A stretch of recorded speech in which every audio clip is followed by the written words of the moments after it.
हमारी कहानी पूरी नहीं हुई थी, तो हिस्ट्री को कंटिन्यू कर रहे हैं. It will take half an hour more and you will be clear your visions. Then will start current affairs. Okay, continue करते हैं. ध्यान देना है, एक बार रिसाइट करते हैं बैकग्राउंड को याद करने के लिए. मैंने कहा एंशियंट इंडिया को फर्दर इस तरह से डिवीजन किया जाता है. कैसे किया जाता है? तो मैंने कहा एंशियंट इंडिया में एक पार्ट कर देते हैं अर्ली हिस्ट्री, और अर्ली हिस्ट्री 20 लाख से लेकर के, ठीक है ना, 6000 बीसी को रखा जाता है.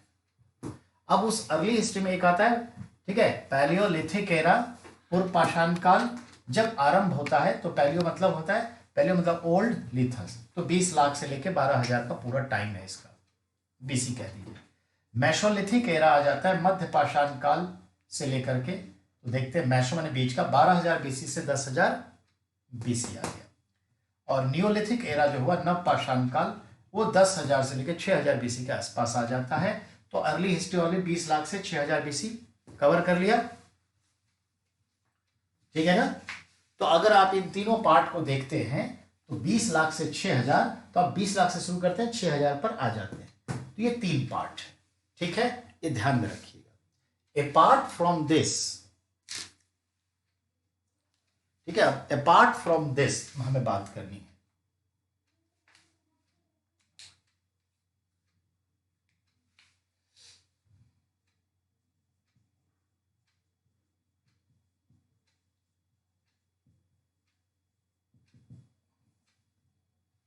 अपार्ट फ्रॉम दिस में हम देखते हैं इसके बाद क्या आएगा. तो इसके बाद एक आता है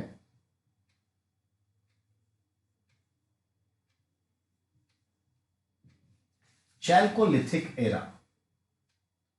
चैल्कोलिथिक एरा को जनरली माना जाता है 4500 बीसी से, जनरली देखते हैं ये 1800 बीसी तक चला जाता है, ठीक है, 1800 बीसी. इंडियन सब कॉन्टिनेंट में, भारत में कहीं कहीं 1400 बीसी तक आता है. इन इंडिया 1400 बीसी तक देखते हैं. जो मैंने आपसे कहा अपार्ट फ्रॉम दिस या अपार्ट फ्रॉम अबव कह लीजिए, चैल्कोलिथिक एरा 4500 बीसी से 1800 बीसी चलता है, जहां तांबा और पत्थर दोनों के हथियार होते हैं. और इंडिया में ये 1400 बीसी तक चला जाता है कई जगह, ठीक है. उसके बाद आता है ब्रॉन्ज एरा,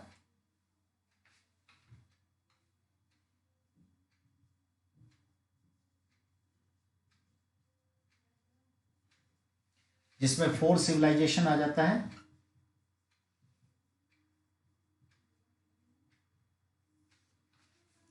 तो 4 सिविलाइजेशन ब्रॉन्ज एरा में आता है. थोड़ा जगह की कमी है तो मैं आपको इसको ओके कर देता हूं थोड़ा सा.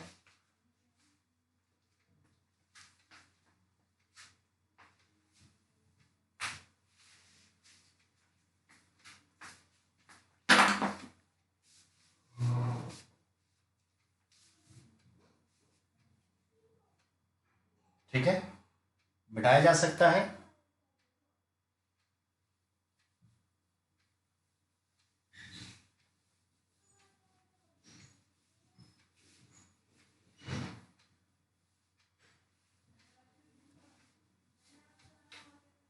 तो शॉर्टली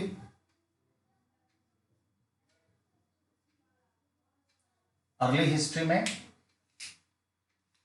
जो पहला आ गया, ऐसे बांट देते हैं. पहला आ गया, ठीक है, स्टोन एज.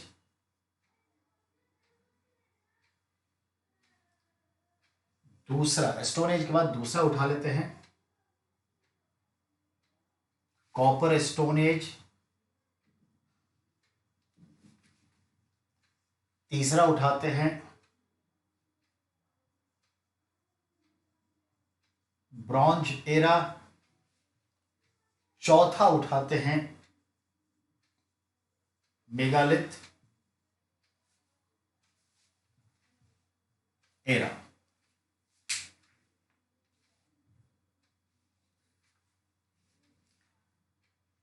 बेटा समझना है, एंशिएंट इंडिया, उसका अर्ली हिस्ट्री हो गया, अर्ली हिस्ट्री का डिवीजन ऐसे हो गया, ठीक है। अब इस डिवीजन में पहला हो गया स्टोन एज, और स्टोन एज को ही हमने आपने दिखा दिया कहां से कहां तक, तो 20 लाख बीसी से लेकर के अगर देखा जाए तो हम इसे दिखा सकते हैं 1800 बीसी तक, 1800 बीसी तक ऐसा दिखाया जा सकता है।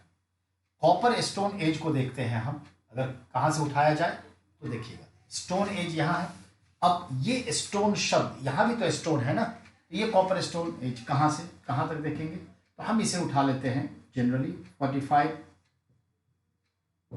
बीसी से यही 1800 बीसी तक, इंडिया में 1400 बीसी।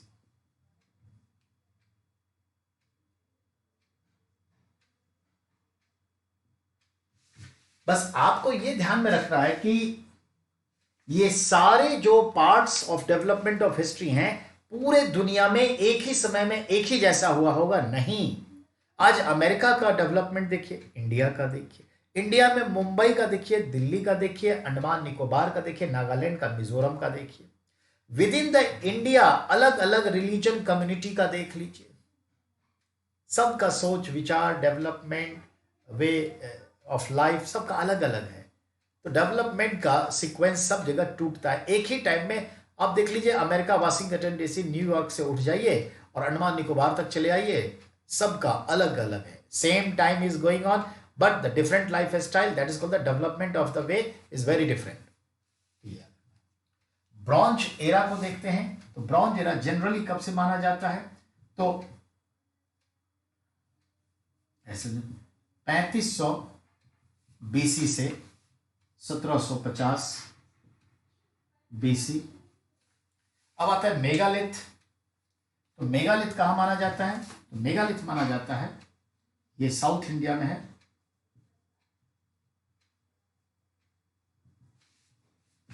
और ये माना जाता है 1000 बीसी नियर अबाउट।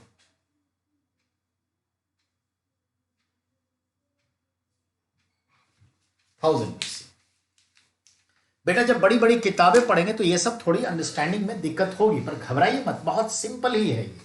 तो आपने देखा एंशिएंट इंडिया को हमने एक टाइटल दिया early history, with in it early history को डिवीजन किया। डिवीजन में पहला आया स्टोन एज, जिसको आप कहते हैं पाषाण काल। पाषाण मतलब पत्थर, पाषाण काल।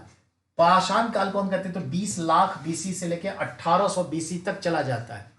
1800 बीसी तक देखते हैं लगभग इंसान ऐसे ही चल रहा है, 4000 आज से 4000 साल पहले। स्टोन एज को फर्दर डिवाइड करेंगे, ठीक है, कॉपर स्टोन एज। अब इंसान जो है पत्थर के साथ साथ एक मेटल कॉपर का इस्तेमाल शुरू किया, और क्वेश्चन आता है ना कि इंसान ने सबसे पहले किस मेटल का इस्तेमाल करना आरंभ किया, तांबा, कॉपर। अब कॉपर स्टोन एज जो है इसी के पार्ट से निकल के आता है 4500 बीसी से 1800 बीसी।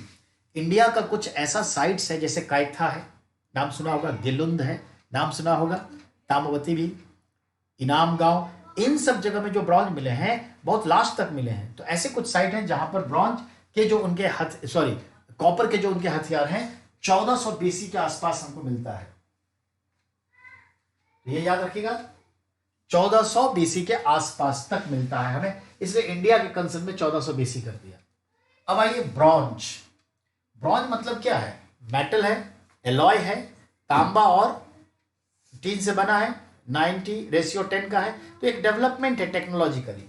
तो हम देखते हैं इसी कॉपर स्टोन एज के टाइम में there are some part of the people, there group start to be development in different scenario and become civilised.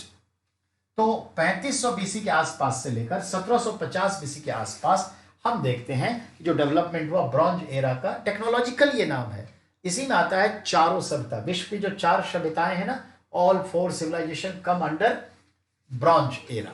अब उसके बाद देखते हैं मेगालिथ एरा।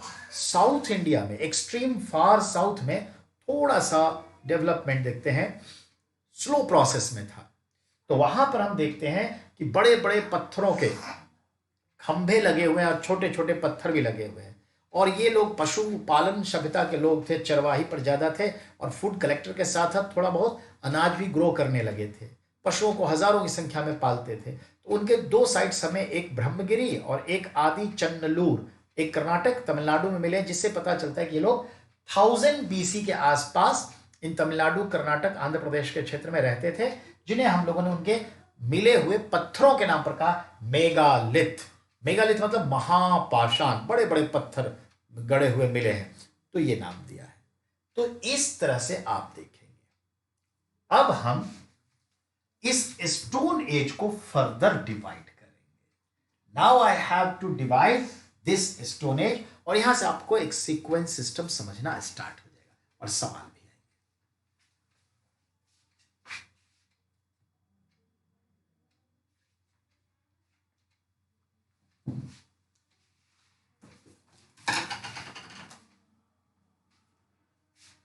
चलिए अब बात करते हैं।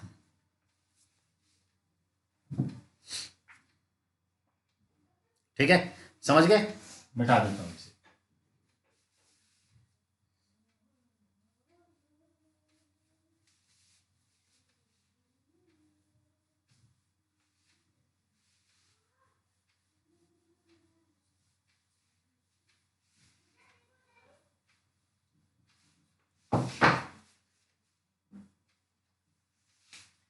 हिस्ट्री एंशिएंट इंडिया आप पढ़ने जा रहे हैं, प्राचीन भारत का इतिहास। उसमें आप अर्ली हिस्ट्री कहिए या स्टोन एज, यानी पाषाण काल पढ़ रहे हैं। स्टोन एज, पाषाण काल, जिसको हमने एज के तौर पे आपके सामने रखा बेटा। ठीक है, सिर्फ स्टोन, कॉपर नहीं लगा है, स्टोन एज।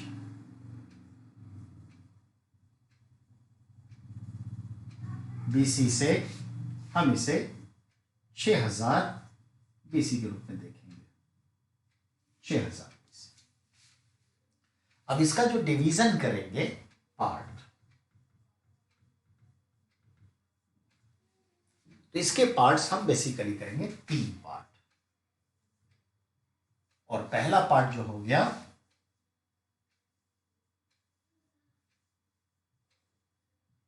पैलियोलिथिक। सबका हिंदी आपको मालूम है। इसकी जो टाइमिंग आएगी 20 लाख BC से हम इसे उठाएंगे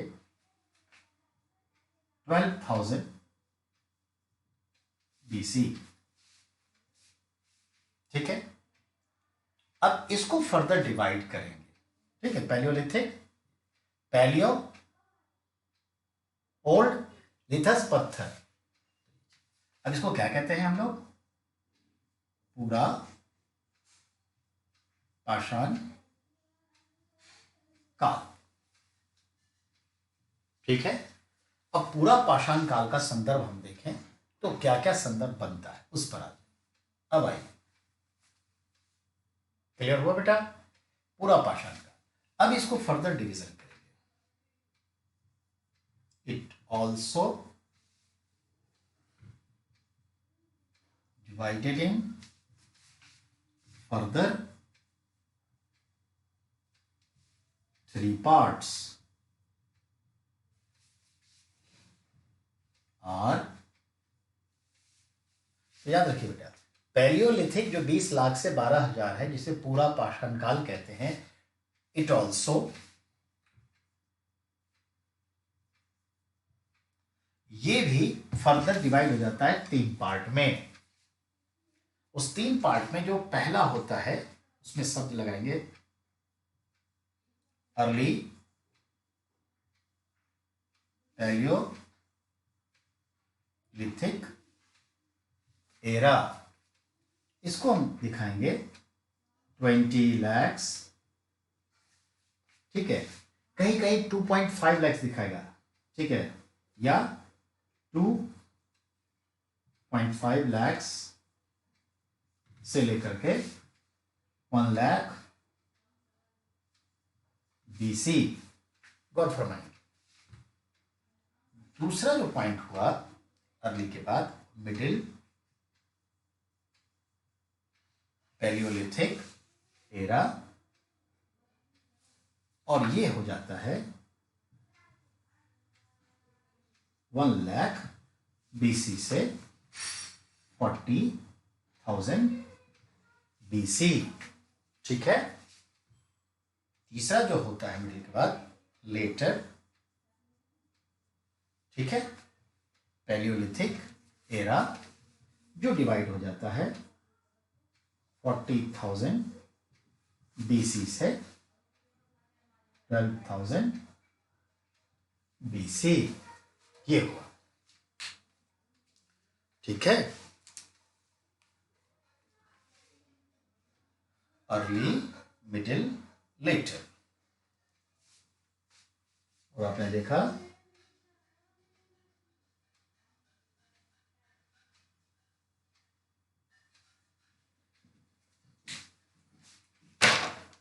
ध्यान दें, नोट कर लीजिए, फिर मैं इसके बारे में बताता हूं।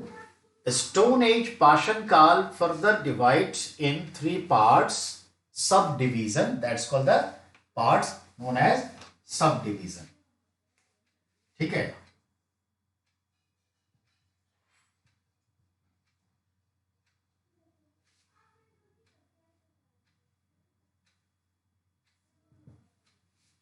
ठीक है, उपवर्ग करना, ये चीज है सब डिवीजन। तो ये तो पूरा है 20 लाख से 6,000, उसमें 3 पार्ट हो गया, ठीक है। तो उसमें आ गया पैलियो, मेसो और नियो।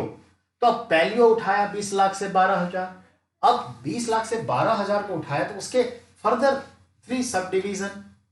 अब early palaeolithic era, middle palaeolithic era, later. Early मतलब पूर्व, मध्य, उत्तर, ये याद रखिएगा। इसको आप क्या कहते हैं? पूर्व, मध्य, उत्तर, ये। अब टाइम देखिए, 20 लाख से 1 लाख BC तक। लेकिन कहीं कहीं लिखा होगा, पुराना जो एनसीईआरटी किताब पढ़ेंगे तो वहां 20 लाख नहीं दिखाएगा, वहां दिखाएगा 2.5 लाख से 1 लाख। पुराने एनसीईआरटी 2012 से पहले 2.5 लाख से 1 लाख, 1 लाख BC से 40,000 मिडिल, और ये 40,000 BC से 12,000, यानी ये लगभग 28,000 वर्ष है, ये लगभग 60,000 वर्ष है, और ये लगभग 1.5 लाख वर्ष का टाइम है। अब इसे हम समझाएंगे आपको, ठीक है। देखिए, मनुष्य की जो गतिविधियां हैं वो 20 लाख वर्ष पहले एक्टिवेट होना शुरू हो गया, लेकिन हम उतने डेवलप नहीं थे, जैसे हम आज दिख रहे हैं वैसे नहीं थे। डार्विन का सिद्धांत कहता है कि मनुष्य की जो डेवलपमेंट है वो बंदरों से है, ठीक है, बंदरों से है। और हम भी पहले चतुष्पदी 4 लेग्स एनिमल थे, 4 पांव पर चलने वाले, जो हमारे 4 लिम्स हैं, आगे के जो पैर हैं, जो हाथ के रूप में आज कन्वर्ट हो गया है। देखते हैं कंगारू भी धीरे धीरे उसके 4 लिम्स जो हैं कम होते जा रहे हैं। पक्षियों भी, पक्षी बर्ड्स भी 4 चतुष्पदी थे, 4 टांग वाले, पर धीरे धीरे उसका जो अगला लिम्स था, 4 लिम्स, वो कन्वर्ट इनटू विंग्स में बदल गए, विंग्स में बदल गए, ये चीज है।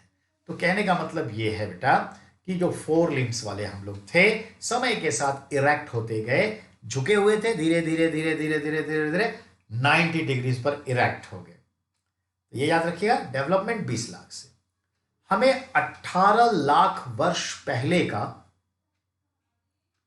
ठीक है, 18 लाख वर्ष लगभग पहले का ह्यूमन स्कल मिला है, बोरो नाम का जगह है महाराष्ट्र में, Boro site Maharashtra, where from human skull find.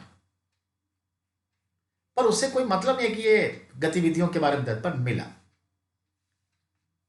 लगभग 26 लाख वर्ष पहले का ह्यूमन स्कल अफ्रीका के नॉर्थ ईस्ट रीजन के Ethiopia, so called Ethiopia, old name Abyssinia में हमें मिला है। तो वर्ल्ड में जो सबसे पुराना ह्यूमन स्कल खोपड़ी मिली है कंकाल के तौर पे, वो हमें मिली इथोपिया में 26 लाख ईयर बिफोर। और इंडिया में जो मिला है जो ओल्डेस्ट, बोरो Maharashtra 18 lakh year before. But that was no identification any human activities. Human activities को हम देखते हैं अर्ली मैन, जिसे आदिवासी कह सकते हैं, तो वो लोग हमें मिलते हैं, तो वो 2.5 लाख वर्ष के आसपास उनकी एक्टिविटी शुरू होती है। इसलिए समवेयर्स इसे 2.5 लाख से दिखाया जाता है। तो ओल्ड एनसीईआरटी बुक में 2.5 लाख से 1 लाख दिखाता है। तो आइए पहले तो ये जान ले, पूरा का पूरा जो पैलियोलिथिक एरा है, ये पूरा का पूरा स्टोन, बोन्स के उनके हथियार और उपकरण हैं। इस समय के जो मनुष्य हैं इंडियन सब कॉन्टिनेंट में, वेस्टर्न एशिया में, and way anywhere in the world, जहां जहां फाइंड आउट हुआ है, ये 2 चीजों का इस्तेमाल कर रहे हैं, स्टोन का और बोन्स का। और दोनों का इस्तेमाल कर रहे हैं इंस्ट्रूमेंट्स के लिए, औजार के रूप में, और वेपन्स, हथियार के रूप में। याद रखिएगा, इसीलिए इस एज को कहते हैं स्टोन एज। तो 90% स्टोन का मिला, 10% बोन्स का मिला, ऐसे समझिए, इसलिए नाम है स्टोन एज। अब आइए, इस स्टोन एज में पूरे के पूरे यहां तक सोच लीजिए, स्टोन एज में मनुष्य की जो एक्टिविटी है वो है क्या? फूड कलेक्टर, खाद्य पदार्थ, इडेबल आइटम, खाद्य पदार्थ को जंगलों से, वनों से, अपने आसपास के क्षेत्र से, जहां जो संसाधन है, जितनी समझ है, वो कलेक्ट करते हैं, संग्रह करते हैं। यानी ये मतलब हुआ कि वो लोग क्या करते हैं? फूड कलेक्टर हैं। इसी को आप क्या कहते हैं? हेलो बेटा Ranjana, how are you? Hello Mahan, how are you? Try to understand what I am saying to you. Thank you very much to joining it. लोग, तो मैंने क्या कहा, उस समय के लोग क्या है? Food collector. उसी को गैदरर भी कहते हैं। गैदर मतलब इकट्ठा करना, तो फूड गैदरर। छोटे बच्चों के 6th क्लास के एनसीईआरटी में इसको कहते हैं फूड गैदरर, फूड कलेक्टर। और ये हंटर भी हैं, शिकारी। तो यानी ये लोग क्या है? फूड हंट, सॉरी, ये लोग क्या है? Hunter and food gatherer. ये शिकारी हैं और खाद्य संग्राहक हैं। यही एक्टिविटी पर ध्यान दीजिएगा। ये पूरे के लिए मैं कह रहा हूं, फूड कलेक्टर एंड हंटर, पूरी टाइम के लिए। वेपन्स एंड इंस्ट्रूमेंट्स 2 चीजों के मिले, stone and bones. 90% stone, 10% bones. ये उनकी पूरी कहानी है, इतना समझिए। अब सवाल है, क्या हमें कोई साइट्स वाइट्स इसके मिले हैं? हाँ, कुछ साइट्स मिले हैं, लेकिन साइट्स जाने से पहले ये देखें। पैलियोलिथिक का जो हमने डिवीजन दिया पहला, अर्ली पैलियोलिथिक एरा 20 लाख से या 2.5 लाख से 1 लाख वर्ष। मनुष्य क्या है? 4 पॉइंट सिर्फ याद रखना है। इस टाइम में ह्यूमन का एक्टिविटीज क्या है? Hunting and food gathering, nothing else. कुछ और मत सोचिए, न कि कृषि सोचिए, न घर बनाना सोचिए, न परिवार को ढंग से बसाना सोचिए, न पशुपालन, कुछ नहीं सोचना प्लीज। जितना कहता हूं उतना ही। क्या? हंटर्स एंड फूड गैदरर्स, हथियार और औजार, stone and bone, nothing else to study about in this early palaeolithic era. अब आइए मिडिल, 1 लाख से 40,000, यहां क्या होता है? दैट इज इंपॉर्टेंट, तो यहां याद रखिए। इस समय में आकर के मनुष्य को एक युक्ति दिखती है। आग तो जंगल में लगते रहते हैं, ज्वालामुखी फूटता रहता है, ये उनको पता है, अग्नि है। डरते भी हैं, लेकिन समय के साथ वो 1 लाख से 40,000 बीसी के आसपास क्या सीख गए? आग जलाना सीख गए और पुट ऑफ बुझाना सीख गए। यानी they can friction to stone start to burning flaming and बुझाना एक्सटिंग्विश करना सीख गए, पुट ऑफ सीख गए। अर्थात a great changes in human being in middle palaeolithic era, they learn how to ignite fire and how to extinguish fire। आग को जलाना और बुझाना सीख गए।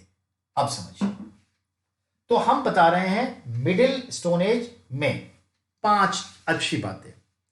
आग को जलाना सीख गए, बुझाना सीख गए, एक बात हो गई। इसका मतलब है कि अब जो इनके शिकार है, जो फूड है, उसको वो ओवन करके पका के खा सकते हैं, बेक कर सकते हैं, आग पर सेक सकते हैं। तो जैसे वो पका के खाएंगे तो इनके फूड डिलेशियस हो जाएंगे, स्वादिष्ट हो जाएगा। अर्थात और जो भोजन में, जो कच्चे भोजन में बैक्टीरिया वायरस हुआ, उससे उसको मुक्ति मिल गई। तो क्या होगा? डेथ रेट में कमी आएगी, फूड पॉइजनिंग नहीं होगा, डेथ रेट में कमी आएगी। अब इस आग से सर्दी में अपने आप को और सुरक्षित से स्वस्थ रख सकते हैं। इस आग से जहां उनको डर लगता है उस जंगल को जला सकते हैं। इस आग से जानवरों को डरा करके खुद को सेफ रख सकते हैं। तो आग से जंगल जला सकते हैं, जानवरों से खुद को सेफ रख सकते हैं, सर्दियों में सेक करके अपने को स्वस्थ रख सकते हैं, और खाना को पका करके फूड पॉइजनिंग को खत्म करके अपने डेथ रेट को मिनिमाइज करके अपने पॉपुलेशन को आगे बढ़ा सकते हैं। तो याद रखिए, इस फेज में पॉपुलेशन बढ़ गया, पॉपुलेशन इस फेज में बढ़ गया। क्यों? समझ में आ गई?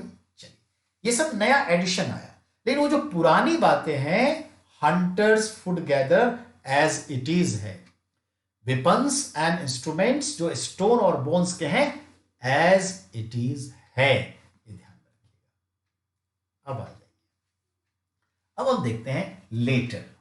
तो 40,000 से 12,000 बीसी जो लेटर को दिखा रहा है, अब क्या हुआ? तो ध्यान दें, ह्यूमन के फिजिकली चेंजेस आ रहे हैं। इस चेंजेस में क्या होता है कि जो मनुष्य 4 पांव पर था 1 करोड़ वर्ष पहले, मान लेते हैं 20 लाख के आसपास, वो थोड़ा इस स्थिति में आया। इसको कहते हैं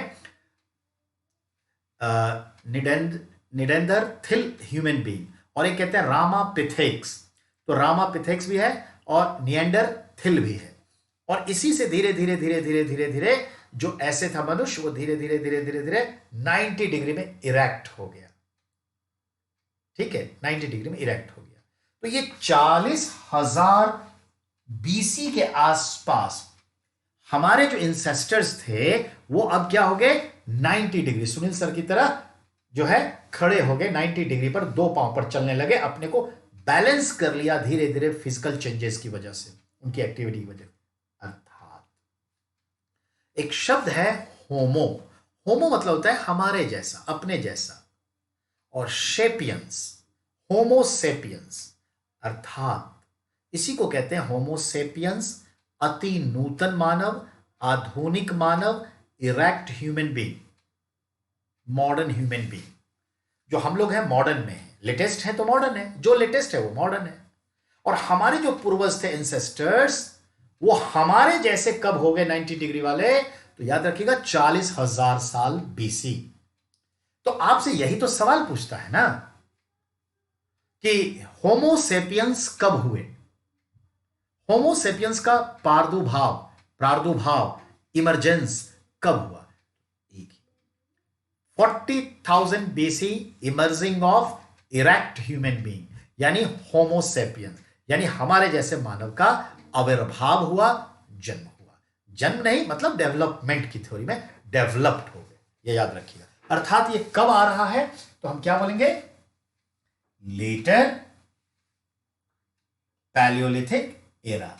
ये इंपॉर्टेंट है, सुन रहे हैं अच्छा से? वीडियो आपके पास 1 साल तक पड़ा रहेगा, आराम से देखिए, सुनिए, समझिए, कोई दिक्कत नहीं है। ठीक है, अर्थात ये तीनों पार्ट आपको समझ में आ गया, आई थिंक तीनों पार्ट।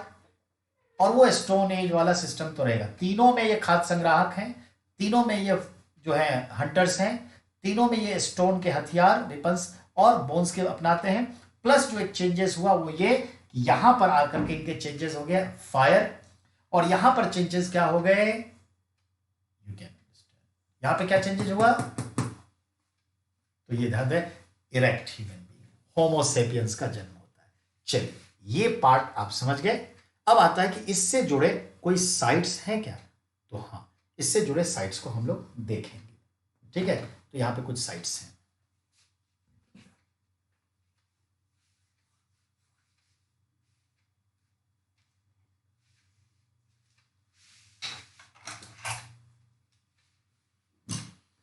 देखिए इसके साइट्स,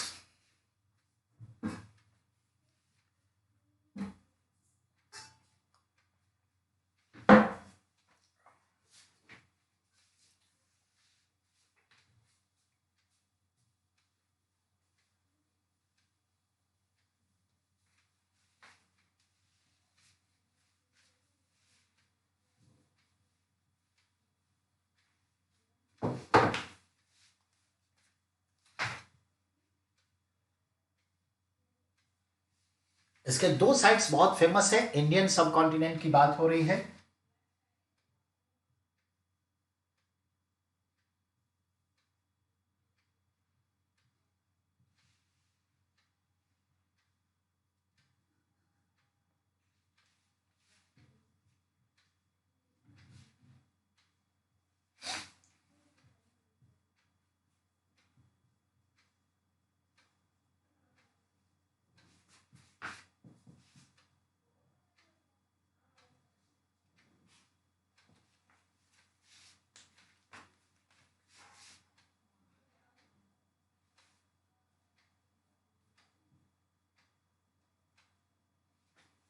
ध्यान देंगे, बहुत सिंपल, पैलियोलिथिक का जो साइट हमें दिखता है भारत के संदर्भ में बात, I am talking about India. एक है ब्रह्मगिरी, ब्रह्मगिरी कर्नाटक में है और सेंट्रल ईस्ट पार्ट में है, जाकर लोकेट कर लीजिएगा। छोटा सा 6th क्लास की एनसीईआरटी में भी इसको दिखाया है, और झांसी माले, ये श्रीवास्तव, ऐसे तो ढेर सारे पुस्तक हैं। कर्नाटक और है आदि चन्नलूर, आदि चन्नलूर ये तमिलनाडु में है, और तमिलनाडु में कहां है, south most southern part of Tamil Nadu. तो आदि चन्नलूर और ब्रह्मगिरी, यानी कि भारत में ये दो जो प्रमुख साइट हमने बताए वो कहां है, कर्नाटक और तमिलनाडु में। यहां पर ऐसे लोग हमें मिले हैं, उनके बने हुए हाथ की चीजें, ये सब पत्थर वत्थर ये सब मिले हैं। तो ध्यान रखिए, ब्रह्मगिरी एंड आदि चन्नलूर ये दो साइट हुए। बेटा पैलियोलिथिक से आप फ्री हो जाइए, अब आप बात कर रहे हैं मैसोलिथिक।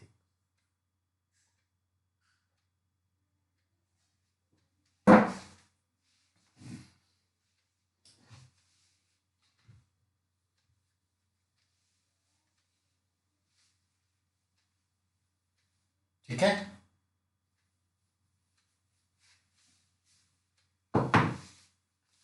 अब जो हम बात करते हैं स्टोन एज पाषाण काल, तो टाइम तो बताया ही है। अब इसमें बी पार्ट हो गया, मैसो हो गया था, पैलियोलिथिक हो गया था, मैसो।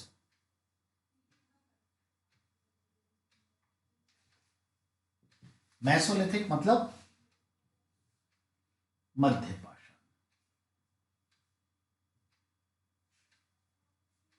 का। इसकी जो टाइमिंग देखेंगे वो हो जाएगा 12,000 बीसी से 10,000 बीसी, ये टाइम है।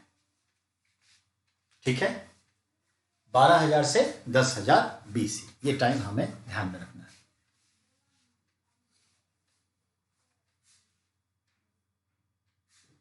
ओके, ये ध्यान रखना। अब आइए इसके साइट्स को देखें। और ये तो इस टाइम भी, पहले ध्यान दें, इस टाइम भी मनुष्य क्या कर रहा है, हंटर है, फूड गैदरर है। ठीक है ना, हंटर है, फूड गैदरर है। लेकिन अब थोड़ा बहुत क्या है, पशुपालन की शुरुआत करेगा, एनिमल हस्बेंड्री की शुरुआत करेगा। वन थिंग मोर, वही स्टोन और वही बोन के हथियार है, फूड गैदरर है, हंटर है, ये चारों एक्टिविटीज एज इट इज ध्यान में रखिएगा। प्लस क्या है, पशुपालन की शुरुआत करेगा। लेकिन हम एक और चीज देखें, पहले इसका साइट को निकालिए। साइट्स में एज इट इज वो ब्रह्मगिरी है ही, आदि चन्नलूर तो है ही, अब है होशंगी। होशंगी कर्नाटक में है, ठीक है। दूसरा साइट इसका देखेंगे हम तो करनूल,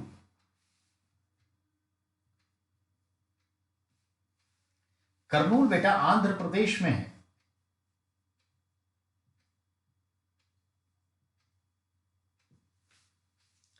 तीसरा अगर हम साइट इसका देखें, ठीक है, तीसरा साइट, तो तीसरा साइट यहां पर आपको मिलता है वो क्या कहते हैं, भीमबेटका।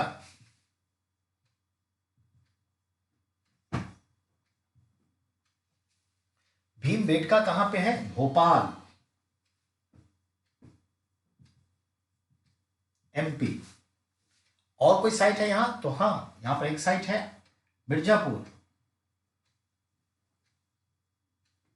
ये कहां है, यूपी। फिर एक साइट है आपका महागढ़ा,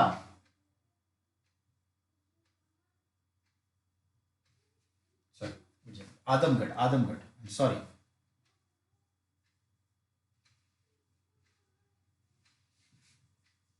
ये भी एमपी में आ जाता है। अब ध्यान दें, होसंगी, करनूल, भीमबेटका, ठीक है, मिर्जापुर, आदमगढ़, कहां कहां है, क्लियर है। ये सब ऑलरेडी दोनों साइट्स हैं, sites of Palaeolithic and Mesolithic.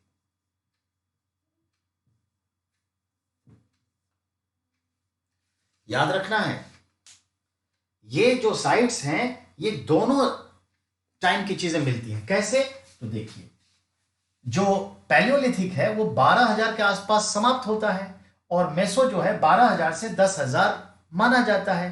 तो जो 12,000 13,000 बीसी का जो फेज है वो दोनों में जाएगा। इसीलिए इन जगहों पे देखिएगा दोनों साइड्स है। छोटे मोटे किताब में, बच्चों के एनसीईआरटी की किताब में इनको अलग अलग से मेसो में दिखा देगा, या फिर इसमें, ऐसा नहीं है, दोनों मिले, तो कोई घबराहट नहीं होनी चाहिए। सीधा इसमें याद रखिएगा कि स्टोन एज यहां से मिले हैं। तो होशंगी कहां है, कर्नाटक में, करनूल कहां है, आंध्र प्रदेश में, और भीमबेटका कहां है, भोपाल में, और मिर्जापुर कहां है, यूपी में, और आदमगढ़ कहां है, एमपी में। अब इसको याद रखने के तरीके के संदर्भ में समझिए, यहां से बहुत क्वेश्चन आते हैं। अब ध्यान दें, दक्षिण भारत में मेसोलिथिक एरा का साइट कौन सा है, ऐसे सवाल आएगा, इस पे याद करें। साउथ इंडिया के लिए आप इसको हाईलाइट करेंगे,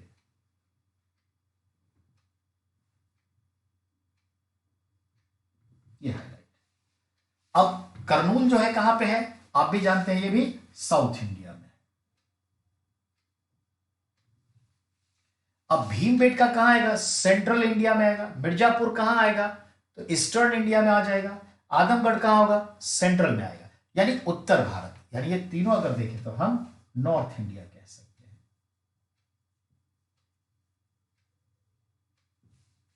ठीक है, तो ये याद रखिएगा। साइट तो दोनों समय के लिए है, ठीक है। पढ़ रहे हैं मैसो, ये सब स्थल है। अब मैसो में as it is stone system, bone system, hunter gatherer सब कुछ है, प्लस क्या जुड़ा, एडिशनल बातें क्या होनी चाहिए, तो एडिशनल पे ध्यान दीजिए। ये पशुपालन करने लगे हैं, पशुपालन की शुरुआत हो गई है, लेकिन हम ध्यान देंगे इनकी उन चीजों पर जो आपसे सवाल आता है। यानी मनुष्य ने सबसे पहले चित्रकला करना शुरू किया, ये ध्यान रखिए। साइट्स तो समझ गए, ये साइट्स हैं दोनों के। अब एक्टिविटीज, ह्यूमन एक्टिविटीज क्या है, दिस टाइम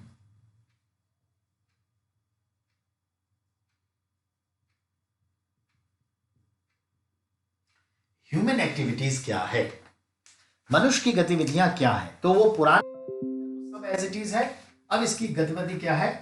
हस्बेंड्री।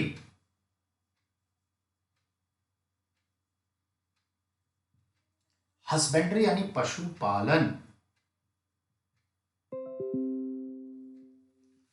पशुपालन स्टार्ट कर चुका है, और पशुपालन स्टार्ट करने का मतलब है क्या पाला होगा सबसे पहले? तो सबसे पहले आता है फर्स्टली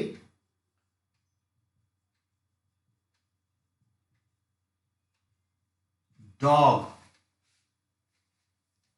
फिर वाइल्ड हॉर्स या बकरी, गॉट, फिर शेप, शेप, फिर उसके बाद वाइल्ड हॉर्स। ठीक है, और फिर काव वगैरह सब पालना शुरू कर दिया, गाय वाय सब पालना शुरू कर दिया। आपसे जो सवाल बनाएगा उस पर बस ध्यान दीजिए। मनुष्य ने पशुपालन की गतिविधियों कब से अपनाया? तो यह याद रखना है, क्या? Mesolithic, last phase. अब याद रखिएगा, जो शुरुआत किया तो सबसे पहले मनुष्य ने क्या पाला? ये क्वेश्चन अच्छा होता है, ठीक है। फर्स्ट ऑफ ऑल, तो सबसे पहले hot question, and then firstly second. तो मनुष्य ने सबसे पहले कुत्ता को, और वो कौन सा कुत्ता था अगर ये पूछ दे तो एनसीईआरटी के हिसाब से, तो जंगली कुत्ता, कुत्तों का पूर्वज। याद रखिएगा, सवाल आएगा। Human being firstly start to, ठीक है, हस्बेंड्री, तो डॉग, इसको क्या कहते हैं? रियरिंग, पालतू बनाना, डॉग। कौन सा डॉग? स्पेसिफाई कर देगा, तो डॉग में लिखिएगा वाइल्ड, जंगली कुत्ता, पूर्वज कहा जाता है। मैंने क्या कहा? डिस्कनेक्ट हो, जैसे रेड आता है तो डिस्कनेक्ट में चला जाता है, वो भी ऐसे। रिमेंबर, मैंने क्या कहा? कौन सा कुत्ता? जंगली कुत्ता। जंगली कुत्ते अब भारत में बहुत कम है, 100-200 ही बच गए हैं, अन्य कंट्री में भी खत्म हो रहे हैं, पर लेट इट गो। हमें यह ध्यान देना है, क्या उत्तराखंड में जंगली कुत्ता को क्या कहते हैं? ढोल। जब उत्तराखंड का एग्जाम दीजिएगा या कभी पर्यावरण पे क्वेश्चन आएगा तो पूछेगा उत्तराखंड में जंगली कुत्ते को क्या कहते हैं? ढोल। जो ढोल बजाते हैं ना, शब्द वही है, अर्थ वो नहीं। तो ढोल यानी जंगली कुत्ता उत्तराखंड में। और जो तेंदुआ होता है, लेपर्ड, वो उत्तराखंड में क्या कहलाता है? गुलदार। तो गुलदार यानी तेंदुआ, ये याद रखिए। चलिए यहां तक आ गए पशुपालन। अब है चित्रकला पे आइए। इस समय के लोग अब चित्रकला पे आ गए, तो हम देखते हैं चित्र। ये इसको मिटाना चाहेंगे हम।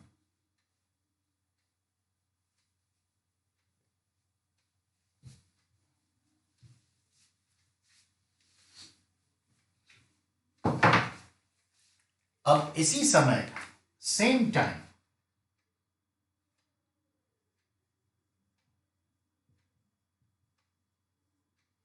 ह्यूमन पेंटिंग्स हमें मिलना शुरू हो गया, मानव द्वारा चित्रकारी।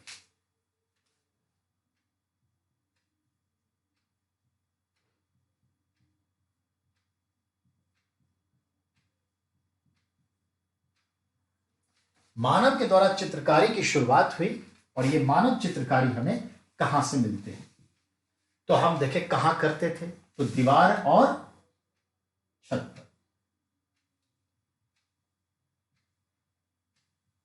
दीवारें एवं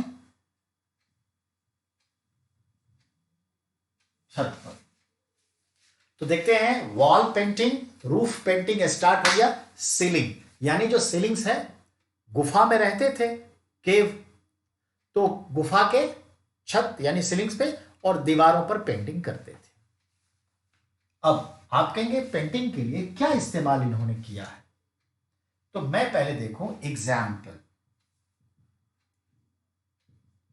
साइट,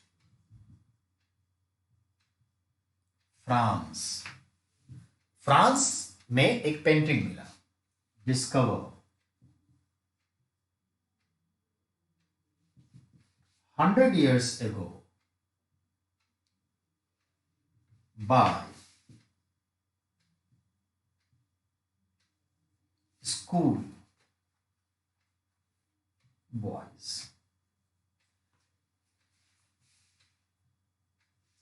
मैं कह रहा हूं, एक एग्जाम्पल दिखा रहा हूं उस समय के पेंटिंग का, मेसोलिथिक समय के पेंटिंग का। तो हमें फ्रांस जाना है। फ्रांस में डिस्कवर हुआ था एक साइट जो आज से लगभग 105-107 वर्ष पहले हुआ। स्कूल के बच्चे उधर जो है उसको ढूंढ निकाले थे। एक केव्स है, केव यानी गुफा, तो इसको कहते हैं केव पेंटिंग। तो हमने क्या नाम दिया? Cave painting. Known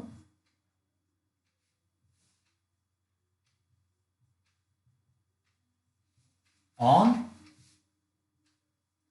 caves wall and ceiling। अब टाइम क्या है? तो टाइम माना जाता है, ठीक है, ये टाइम माना जाता है 20,000 बीसी से 10,000 बीसी के बीच। ये टाइम माना जाता है, ठीक है। बार बार कट रहा है तो मैंने क्या कहा? ये टाइम माना जाता है। तो आ गया ना मेसोलिथिक टाइम। अब यहां क्या क्या जानवरों के चित्र मिले हैं, पेंटिंग किस किस के मिले, तो पहले ये लिख लीजिए, फिर हम पेंटिंग्स की बात करते हैं। Listen carefully. मेसोलिथिक एरा, मध्यपाषाण काल, ये टाइमिंग है।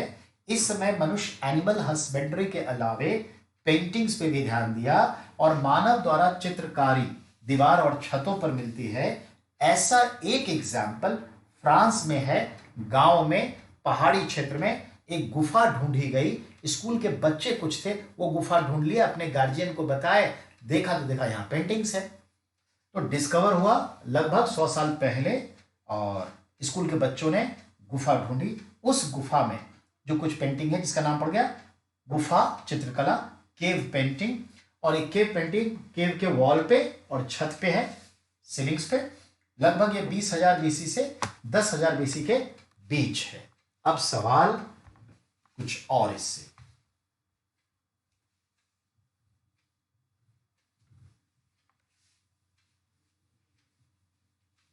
ध्यान देना है। अब क्या क्या जानवर है, एनिमल्स कौन सा है?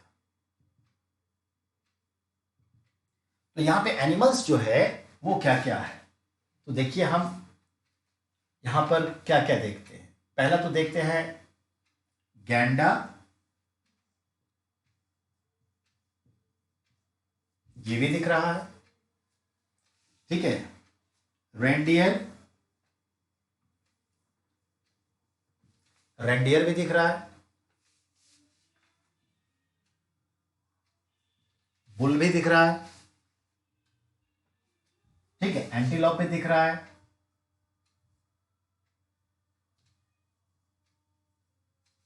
बारहसिंघा भी दिख रहा है। तो देखिए बारहसिंघा भी है, बुल भी है, रेंडियर भी है, गैंडा यानी राइनोज भी है, राइनासोरस कह लीजिए, राइनोज भी है, ये सब है, ये सब जानवर है। एक पॉइंट तो क्लियर हो गया। अब अगले पॉइंट है, ये कौन सा कलर यूज करते थे? तो कलर्स में याद रखिएगा, गहरा, चमकीला, डीप एंड ब्राइट। गहरा और चमकीला इनका कलर होता था, डीप एंड ब्राइट। अब सवाल है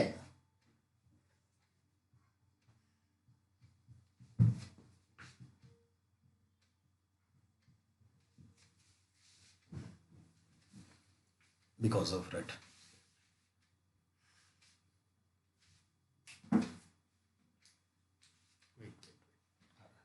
आता है ये रेड ऑरेंज वगैरह।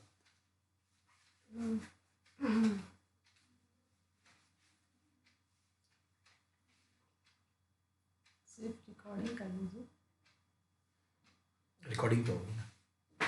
तो याद रखिएगा गहरा और चमकीला रंग। अब इसके लिए रंग कैसे बनाते हैं, how to make colour.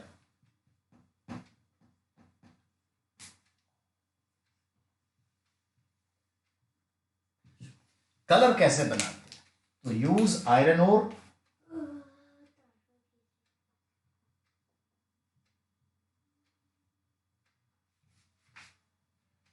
And charcoal.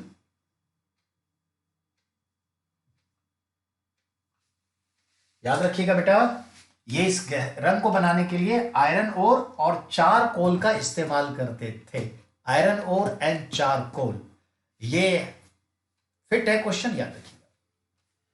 मानव सभ्यता के इतिहास में पहली बार मानवों के द्वारा की गई चित्रकला हमें किस समय से मिलता है? तो मेसोलिथिक एरा से मिलता है। इसका एक बड़ा उदाहरण जो है वो है आपके फ्रांस की गुफा जो ये है, और this is the oldest human paintings in world history. Now in come India. अब इंडिया की बात करें।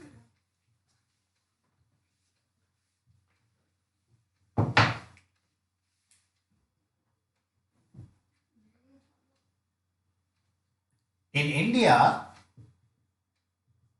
site Bhimbetka, Bhopal MP.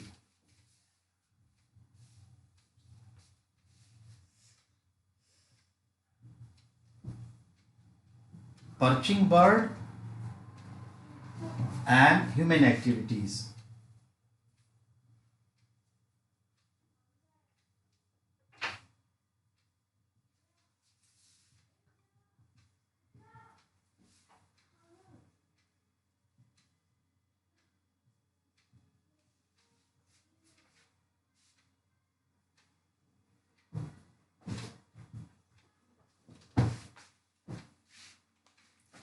गौर फरमाएंगे, इन इंडिया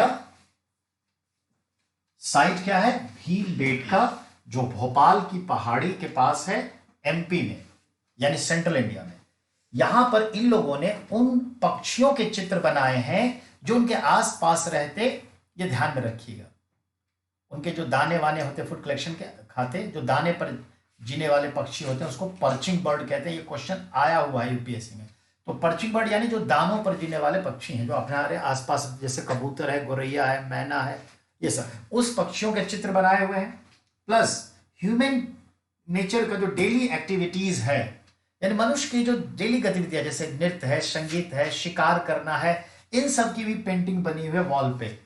यहां पर कोई ज्यादा इंपॉर्टेंट कलर्स का यूज नहीं कर करके कार्विंग किया हुआ है, और लाइनर सिस्टम में है, यानी लाइनर पेंटिंग है, यानी एक लाइन से, एक स्केच से सिंबॉलिकली दिखाया गया है कि जानवर भाग रहा है, पीछे से शिकार कर रहा है, भाला मार रहा है, ठीक है, उखल वगैरह जो चीज है, लोग अनाज पीस रहे हैं, तो कुछ लोग वहां पर बैठे हुए हैं। इस तरह की पेंटिंग है। और एक दो नहीं, भीमबेटका में 50 से ज्यादा छोटे बड़े गुफाएं हैं जहां ये लोग शेल्टर में रहते थे। इन गुफाओं की दीवारों पर मिले हैं, और लगभग छोटे बड़े 500 प्लस पेंटिंग है, 500 plus.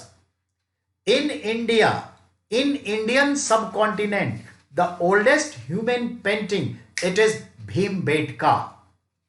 Now apart from Bhimbetka, there are more places in India known for human painting on the same time, but not you say oldest in India or Indian subcontinent. World oldest, France. Indian subcontinent, Bhimbetka. And apart from this, there are two places also.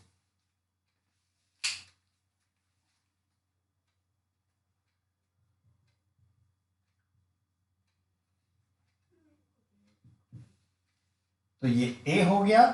अब B पे है। Apart from this में एक आता है आपका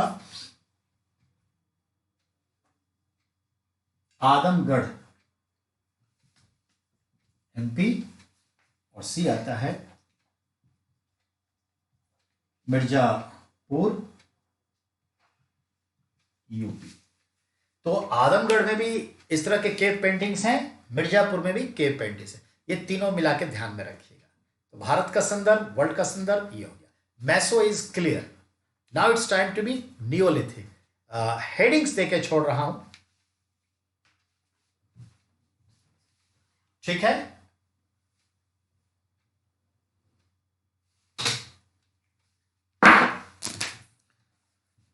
listen carefully, क्योंकि आज इंट्रोडक्टरी पॉइंट ऑफ व्यू से हमें स्टार्ट करना था ताकि इतिहास सीक्वेंस में चले, आप लोगों को समझने में कोई दिक्कत ना हो। हमने एंशिएंट शुरुआत कर दी है और वीडियो की नंबरिंग करेंगे 1 2 3, और वो हम आपको एडवांस में भी भेजेंगे। तो आज जो था अर्ली हिस्ट्री पे था, एंशिएंट का पार्ट, स्टोन एज पढ़ा। स्टोन एज में आपने देखा उसके डिविजन्स और हर डिविजन्स के सब डिविजन्स देखे, और फिर हमने स्टार्ट कर दिया सिक्वेंसली अर्ली, और अर्ली में आ गए थे पैलियोलिथिक। पैलियोलिथिक के 3 पार्ट हमने कंप्लीट कर दिए। फिर आए Mesolithic, that is completed with sites, and now we have to go through the next class in history, that will be the start from Neolithic era, and then copper stone age, then bronze, and then Mahapashnik in South India, that's called the megalith, and then we have to start proper Indus Valley civilization. तो एक class और लगेगी Indus valley से पहले के लिए, जिसमें हम चिरांद, बुरजाहोम, डाउलजी, हेडिंग, ठीक है, मेहरगढ़, ठीक है, इन सब जगहों को देखेंगे। हल्लूर, कोल्डी हवा, Mahagara, all these are Neolithic. इनाम गांव, कायथा, बोलन, ठीक है। तो क्या ये संस्कृति है, कुछ देखेंगे। ठीक है, थैंक यू फॉर ज्वाइनिंग।